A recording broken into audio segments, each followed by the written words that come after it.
Hey everyone, Michael coming back at you on the Archangel 15. This is going to be part 4 of my ongoing Asian history, the Mongolian Empire, and Chingis Khan video series. There were several things that I forgot to mention in the last videos that I believe would add a lot of value to this series.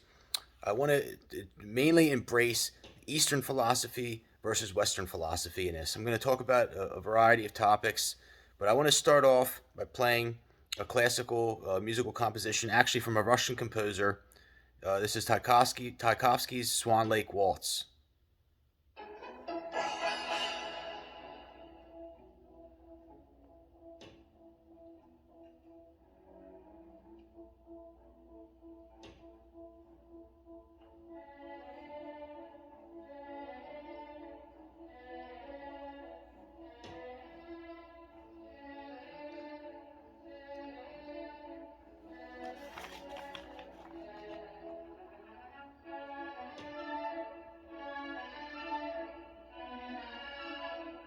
That's all I'm going to play of that. But I want to embrace a deeper element of harmony. There's essentially this beautiful harmony that's meant to exist in the world, and it's like the inefficiencies of our own engineering that destroy it, and it's really, really a sad thing.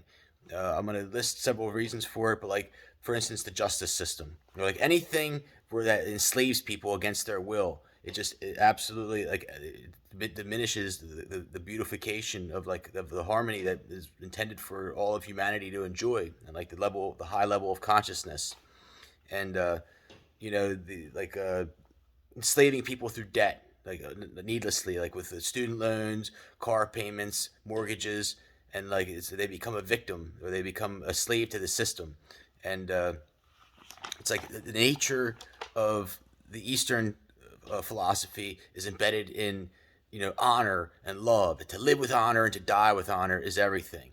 The nature of the Western philosophy is basically greed, lust, and evil in basic terms, and like it's all about a numbers game. And like I know that the Chinese are not really known to be the best stewards of the environment, and like overfishing the seas, other things as well.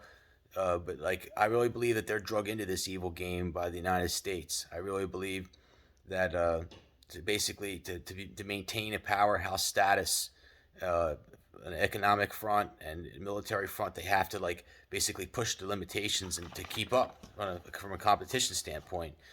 And like it's like in the United States, it's like the Texas philosophy. It's like we have to be bigger, we have to be better than everybody else. This year we have to sell more cars than the year before. We have to build more houses and bigger houses too. And it's like it's a very self-defeating philosophy, and it's not good. And in my opinion, uh, it's all at the cost of our beautiful, precious planet that God provided for us. I've talked about various books and stuff, like the Art of Wars, the classic one, and there's a lot of really deep undertones in that book. If you've never read it, it was written before the time of Christ. One of the main themes is know yourself and know the enemy and know your weaknesses, or you will lose every battle before it's fought. And the Xia dynasty is an important one to know. I talked about like this patriarch near Xi'an. It like basically started a farming agrarian community after right around the same time of the flood of Noah, and he went on, like I said, lead these people into like these great dynasties and empires, and then in Mongolia during like the time of Chingis Khan, it was the Yuan dynasty, which is also the same name of the Chinese currency. The Ming dynasty took them over, and then the Jin dynasty after them. You can search the highest IQs in the world, and you'll see North Korea is number one, and Hong Kong is number two.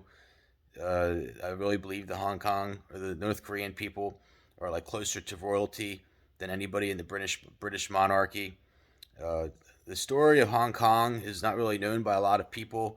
It essentially was this annexed piece of land that was leased to the UK for 99 years. And during that 99 years, the UK built it up to be this amazing mecca of world trade, skyscrapers, everything.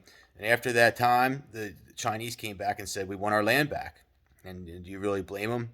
I really believe that there was like underground bunkers and other things that they put there that probably had a lot to do with it. It really almost caused World War III then, and like this was never really covered to the full extent that it should have been in the press. And like I actually learned about this in sixth grade. I was fortunate to have a good teacher that explained the whole situation. There's also the area of Tibet and Nepal, very very special area as well. There's a famous Russian composer, Alexander Scriabin, who like had this composition that he believed like they were going to play over the course of 7 days, and the world was going to melt away. It's like part of prophecy in the Tibet Nepal region.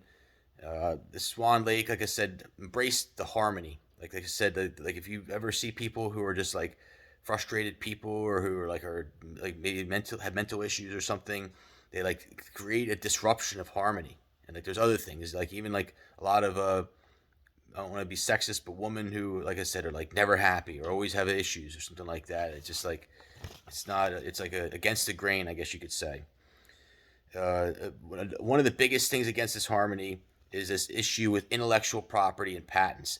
It absolutely is one of my biggest pet peeves. People constantly saying that the Chinese are stealing intellectual property, or they're infringing on patents and so forth. Like I can tell you without the shadow of a doubt that like many of the things that this country takes claim for and credit for were invented by the Chinese, or like basically they didn't. It's not in their nature to need to patent them or to take credit for them.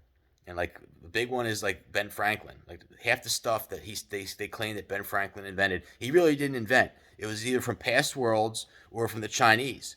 And like even the printing press, there was a guy I think from the Netherlands named Johann Gutenberg that actually had a version before Franklin. Then even the Chinese had a version as well before that.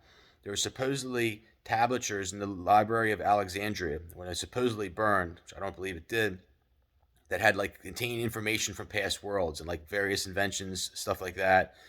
And like you ask yourself, like I said, like when you invent something or when you patent something, why do you do it? Is it to line your pockets in the name of greed? Is it to put your name on something, or is it for the greater good of humanity? Is it to make the world a better place?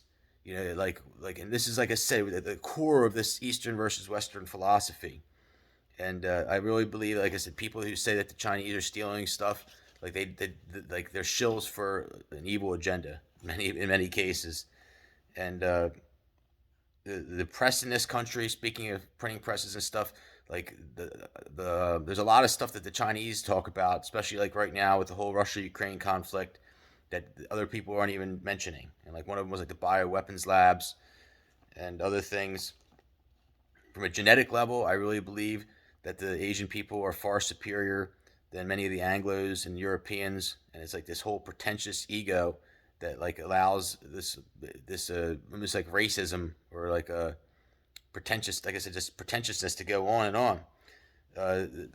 I really believe that we're being lied to about the life expectancies. People in like the Tibet Nepal region and also in the Kazakhstan area live well into their hundreds, and like I really, like I said, it's really just sad that like we're fed these lies, and like this information that I gave you in these presentations is not really taught even in like universities. Like I said, it's like stuff you have to really seek out for yourself. And Asian people are just great people to work with. Like I said, they're very very deeply embedded in this notion of honor. You go to their house, like a lot of them are real big on like taking your shoes off and so forth. I told you about the filial piety thing, like the honor, the respect is due to your parents. And America, like I said, it's like lies, evil, and greed metastasize until someone cuts you down to size. And if you, like I said, like the best part, like to explain this, is really the Batman, Dark Knight, Joker bank robbery scene, where like I said, like this person kills that person. It's like a beautifully engineered systematic, um, I guess schematic that like basically the Chinese don't even have to get their hands dirty or fire one shot. Like the whole house of cards just collapses on itself, or like it's like a dominoes essentially. Talk about the singularity, how all of human consciousness evolved from a single point in time. We will eventually return to a singularity, And as we get closer to that single point in time, there becomes less variables and less wobble room. There's many interpretations as to what the singularity incurs. People believe it's like man merging with machine. I have done a whole presentation on this in my one of my theory of everything presentation series. I think it's part 8, one of them. I talk about the symbolism of the Cauldacis and like deeper elements of physics. Uh, there's one thing I'm going to kind of incorporate into this is like the the lotus flower, and like there's like a deep mystique and esoteric aspect to the lotus flower. It has 9 petals, and like basically like there's like a 9-dimensional plane. Albert Einstein believed there was 9 dimensions, like 3 in this physical world that we call life, 3 in between, which is known as the quantum, and then the 3 basically are like heaven, and it transcends. And then there's 7 primary colors in the Roy G. Biv spectrum, and then there's 2, like it's basically white and black on opposite ends of that, and like it gets into like spectroscopy, how like basically number 1 element is hydrogen, which is what the sun is composed of, and it basically breathes like all of life into existence through a spectral analysis of sorts. And like I said, left off playing the gentleman playing the Khuur. Gets into a really deep aspect of physics called like negative frequency, which is like the basis for like the Philadelphia experiment. Kind of gets into like AC DC power, like the pushing and pulling of current from the Earth, and also the Hitler and the Nazis were big into it with the Nazi bell. Also in Switzerland and CERN, they're doing it with the Hadron Collider. This is just some of the stuff that I wanted to bring you. I hope that you're enjoying this series. The next one is going to be solely dedicated to Genghis Khan and talking about him. And there's a lot of stuff there as well. So I hope you stay with me. Thank you for your time and stopping in on the Archangel 15. Take care.